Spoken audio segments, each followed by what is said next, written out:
ज्ञान का अहंकार और पतन। ब्रह्म ज्ञान की प्राप्ति।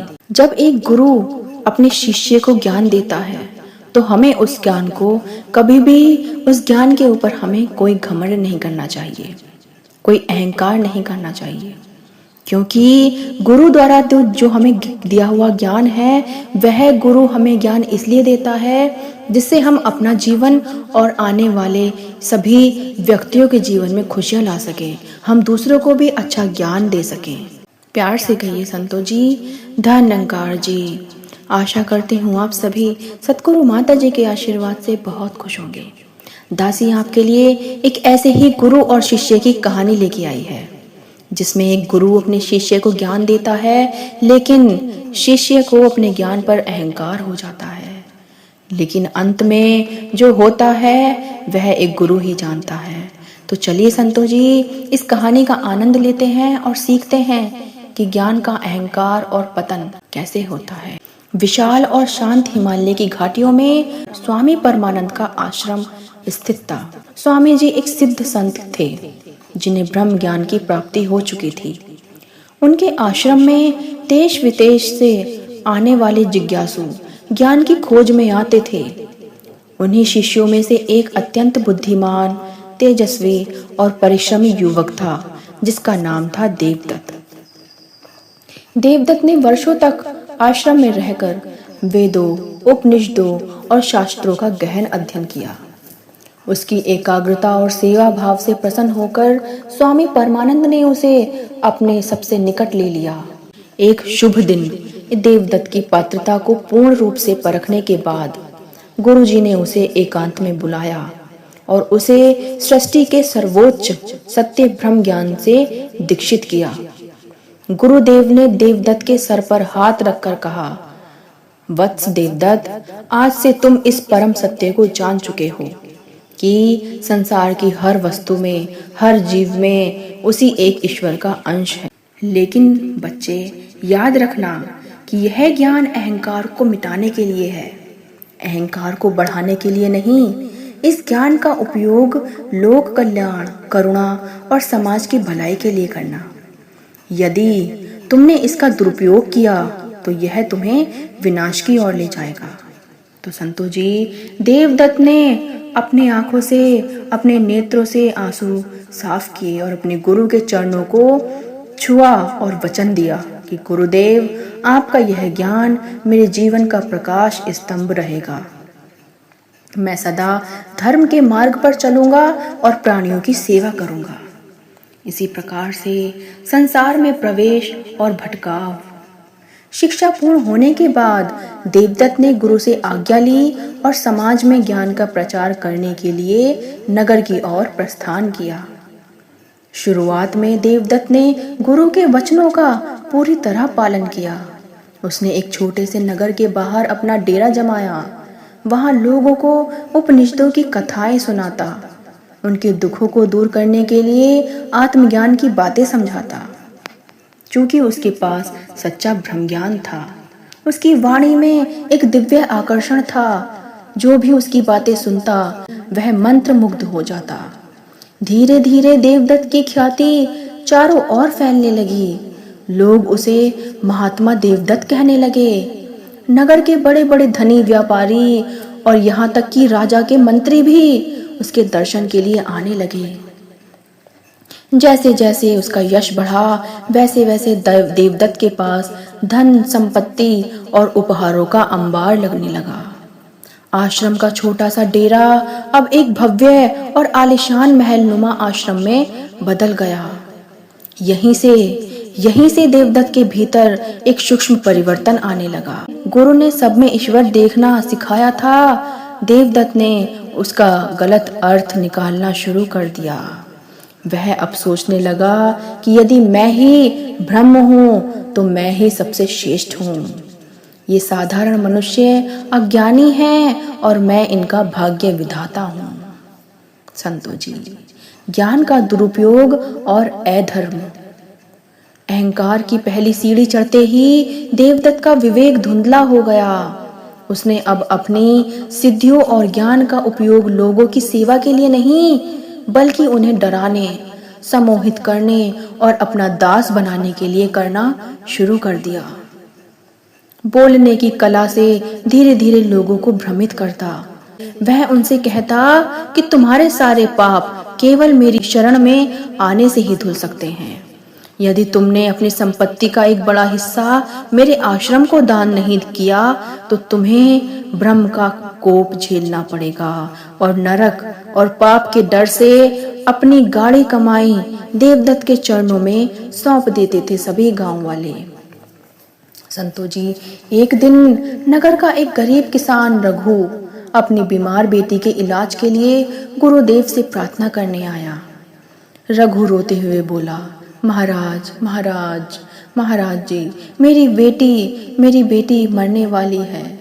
वैद्य ने कह दिया है कि अब केवल कोई चमत्कार या ईश्वर की कृपा से ही यह बच सकती है।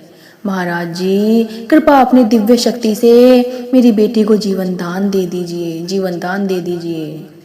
देवदत्त ने अपनी मखमली गद्दी पर बैठते हुए अहंकार से कहा, अरे ईश्वर की कृपा मुफ्त में नहीं मिलती है। रघु सोच में पड़ गया। रघु, क्या तुमने ब्रह्म ज्ञान की महिमा के बारे में नहीं सुना? जाओ, पहले अपने खेत का आधा हिस्सा आश्रम के नाम करो, तभी मैं तुम्हारी बेटी के लिए प्रार्थना करूंगा। तुहिनंकार। देवदत्त को अपने इस ज्ञान पर इतना अहंकार हो गया था। संतो जी, रघु ने महाराज जी के पैर पकड़ लिए और गिड़गिड़ाने लगा कि स्वामी जी, मेरे पास केवल वही एक खेत है जिससे पूरे परिवार का पेट भरता हूँ। यदि वह भी मैं आपको दे दूंगा तो हम भूखे मर जाएंगे। परंतु देवदत्त का हृदय अब पत्थर का हो चुका था। उसने रघु को आश्रम से बाहर निकलवा दिया और कुछ ही दिनों में उस गरीब किसान की बेटी की मृत्यु हो गई। इस घटना ने देवदत्त के पतन की शुरुआत कर दी थी, लेकिन वह अपनी शक्ति के नशे में अंधा हो चुका था। उसने राजा को भी अपने वश में कर लिया था, जिससे नगर में कोई भी उसके विरुद्ध बोलने का साहस नहीं कर पाता था। इसी प्रकार से गुरु की अंतर्दृष्टि और परीक्षा। हिमालय की कंतराओं में बैठे स्वामी परमानंद को अपनी योग साधना के बल पर सब कुछ ज्ञात हो रहा था, सब कुछ पता चल रहा था। उन्हें अपने प्रिय शिष्य की इस दुर्दशा और ज्ञान के घोर दुरुपयोग को देखकर अत्यंत दुख हुआ। उन्होंने सोचा कि यदि देवदत्त को समय रहते नहीं रोका गया तो वह केवल अनगिनत निर्दोष लोगों का जीवन बर्बाद करेगा, बल्कि खुद को भी नरक के सबसे गहरे अंधकार में धकेल देगा। गुरु का कर्तव्य केवल ज्ञान देना नहीं, बल्कि अपने भटके हुए शिष्य को सही मार्ग पर लाना भी होता है। इसी प्रकार से एक दिन स्वामी परमानंद ने एक साधारण फटे हाल और अज्ञानी भिखारी का भेष धारण किया। उन्होंने अपने हाथ में एक लाठी ली और चेहरे पर धूल मली और देवदत्त के भव्य आश्रम की ओर चल पड़े। जब स्वामी जी भिखारी के रूप में देवदत्त के आश्रम में पहुंचे तो वहां भारी भीड़ उमड़ी हुई थी। देवदत्त ऊंचे स्वर्ण सिंहासन पर बैठा हुआ था। दरबार ने बूढ़े भिखारी को अंदर जाने से रोका, लेकिन स्वामी जी ने चिल्लाकर कहा कि मुझे उस परम ज्ञानी ब्रह्म स्वरूप महात्मा से मिलना है। मुझे उनसे एक अति महत्वपूर्ण प्रश्न पूछना है। संतो जी, उनकी तेज आवाज सुनकर देवदत्त का ध्यान उधर गया और अपनी महानता का प्रदर्शन करने के लिए देवदत्त ने कहा, सैनिकों, आने दो उसे। मेरे द्वार से कोई अज्ञानी निराश नहीं जाना चाहिए। इसी प्रकार से बूढ़ा भिखारी मतलब स्वामी परमानंद लाठी टेकते हुए देवदत्त के सिंहासन के सामने पहुंचे। उसने न तो देवदत्त को प्रणाम किया और न ही उसके सामने सर झुकाया। यह देखकर देवदत्त को क्रोध आ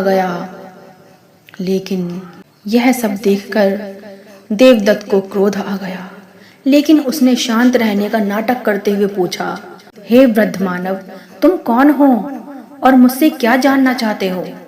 याद रखो, तुम संसार के सबसे बड़े ज्ञानी के सम्मुख खड़े हो। भिखारी ने हंसते हुए कहा, हे महात्मा, मैंने सुना है कि आपको ज्ञान, ब्रह्म ज्ञान प्राप्त है। आप स्वयं को ही ईश्वर मानते हैं। मेरा एक छोटा सा संयम है। उपनिषद कहते हैं कि ब्रह्म सत्य है और यह संसार मिथ्या, झूठ है। क्या यह सच है? देवदत्त ने गर्व से सीना तानकर कहा, हाँ, परम सत्य है। यह संसार, यह धन, यह शरीर सब नश्वर और झूठे हैं। केवल आत्मा और ब्रह्म ही सत्य है। भिखारी ने तुरंत दूसरा प्रश्न किया कि यदि यह संसार, यह धन, यह महल सब मिथ्या है और नश्वर है, तो आप इस नश्वर महल में सोने के सिंहासन पर क्यों बैठे हैं? आप इस झूठे धन को गरीबों से क्यों छीन रहे हैं? यदि सब कुछ ब्रह्म ही है, तो उस गरीब किसान रघु की बेटी में जो ब्रह्म था, ये आपने तड़प कर क्यों मरने दिया? क्या आपका भ्रम केवल इस सोने और चांदी में बसता है? संतो जी, यह सुनते ही देवदत्त के चेहरे का रंग उड़ गया। सभा में सन्नाटा छा गया। देवदत्त ने गुस्से में कांपते हुए कहा, मूर्ख भिखारी, तुम्हारी यह मजाल कि तुम मेरे ज्ञान पर उंगली उठाओ। तुम मुझे सिखाओगे कि ब्रह्म क्या है? सैनिकों, इस दुष्ट को धक्का देकर बाहर निकालो। संतो जी, जैसे ही सैनिक आगे बढ़े, बूढ़े भिखारी ने अपनी लाठी जमीन पर पटकी। एक तीव्र दिव्य प्रकाश पूरे हॉल में फैल गया। सैनिक जहां के तहां खड़े रह गए। भिखारी ने अपने चेहरे से धूल हटाई और अपनी वास्तविक दिव्य आवाज में बोले, देवदत्त, अपनी आंखें खोलो और देखो कि तुम्हारे सामने कौन खड़ा है। सत्य का साक्षात्कार और पश्चाताप। यह आवाज सुनते ही देवदत्त के भीतर का सारा अहंकार ताश के पत्तों की तरह ढह गया। उसने ध्यान से देखा कि सामने कोई भिखारी नहीं, बल्कि उसके पूज्य गुरु स्वामी परमानंद जी खड़े थे। गुरुदेव की आंखों में क्रोध नहीं, बल्कि एक गहरा करुणा भाव और दुख था। देवदत्त तुरंत सिंहासन से नीचे गिरा और गुरु के चरणों में लेट गया और वह फूट फूट कर रोने लगा। गुरुदेव, गुरुदेव, मुझे क्षमा कर दीजिए। मुझसे घोर अपराध हुआ है। मैं ज्ञान के नशे में अंधा हो गया था। मुझे माफ कर दीजिए। स्वामी परमानंद ने उसे उठाया नहीं, बल्कि गंभीर स्वर में कहा, देवदत्त, मैंने तुम्हें ब्रह्म ज्ञान इसलिए दिया था ताकि तुम संसार के बंधनों से मुक्त हो सको और दूसरों को मुक्त कर सको। परंतु तुमने इस परम पावन ज्ञान को अपनी वासना, लोभ और अहंकार की पूर्ति का साधन बना लिया। तुम केवल अहंकार, मैं को पकड़े रहे और भ्रम को छोड़ दिया। गुरुदेव ने आगे कहा, सच्चा ज्ञानी वह है जो विद्या पाकर अधिक विनम्र हो जाता है। जैसे फलों से लदा हुआ पेड़ नीचे झुक जाता है, वैसे ही सच्चा ज्ञान मनुष्य को करुणा और सेवा से भर देता है। तुमने ज्ञान का उपयोग लोगों को लूटने और डराने के लिए किया। तुमने उस गरीब रघु की बद्दुआ ली। तुम्हारा यह ज्ञान अब ज्ञान नहीं, बल्कि यह भयंकर विष बन चुका है। देवदत्त को अपनी हर एक गलती का एहसास हो रहा था। उसे याद आया कि कैसे उसने अपनी सुख सुविधा के लिए धर्म को बेच दिया था। उसने रोते हुए कहा, गुरुदेव, गुरुदेव, मेरा उद्धार कैसे होगा? क्या मेरे इस पाप का कोई प्रायश्चित नहीं है? संतो जी, इसी प्रकार से स्वामी परमानंद का हृदय पसीज गया। उन्होंने देवदत्त को सहारा देकर उठाया और कहा, प्रायश्चित का मार्ग कठिन है देवदत्त। तुम्हें इस वैभवशील जीवन का तुरंत त्याग करना होगा। इस आश्रम की जितनी भी संपत्ति है, उसे तुरंत नगर के अनाथों, गरीबों और जरूरतमंदों में बांट दो। विशेष रूप से ध्यान रखो कि किसान रघु के पास जाओ और उसके चरणों में गिरकर क्षमा मांगो और उसके पूरे परिवार के भरण पोषण की व्यवस्था करो। देवदत्त ने बिना एक क्षण गवाए गुरु की आज्ञा का स्वीकार किया और उसने उसी दिन राजा और नगर वासियों को बुलाया। उसने अपनी सभी गलतियों को सबके सामने स्वीकार किया। उसने कहा कि मैं कोई महात्मा नहीं, बल्कि एक भटका हुआ पापी था। मेरे गुरु ने आज मुझे नया जीवन दिया है उसने आश्रम का सारा धन अनाथ और जमीनें गरीबों में वितरित कर दी।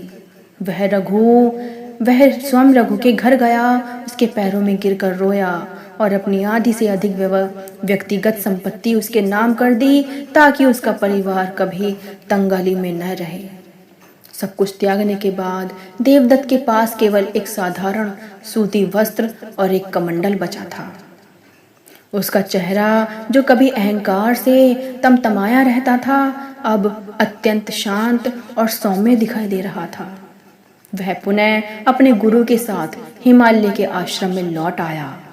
वहां उसने कई वर्षों तक साधारण शिष्यों की तरह आश्रम की सफाई की, गायों की सेवा की और सूखी रोटियां खाकर जीवन व्यतीत किया। अब उसके भीतर का मैं पूरी तरह समाप्त हो चुका था। अब जब वह किसी भूखे को देखता तो उसे सचमुच अपने भ्रम के दर्शन होते थे। तो संतों महापुरुषों जी, इस कहानी से हमें यही शिक्षाएं मिलती हैं कि ज्ञान की सार्थकता विनम्रता में है। शिक्षा या ज्ञान का उद्देश्य मनुष्य को समाज के प्रति अधिक संवेदनशील, दयालु और विनम्र बनाता है। यदि ज्ञान प्राप्त करके व्यक्ति में घमंड आता है तो वह ज्ञान नहीं बल्कि अज्ञान का सूचक है। शक्तियों का दुरुपयोग विनाश लाता है। ईश्वर या गुरु से मिली किसी भी प्रतिभा, पद, धन या शक्ति का उपयोग जब हम दूसरों को नीचा दिखाने या उनका शोषण करने के लिए करते हैं तो हमारा पतन निश्चित हो जाता है। अहंकार सबसे बड़ा शत्रु है।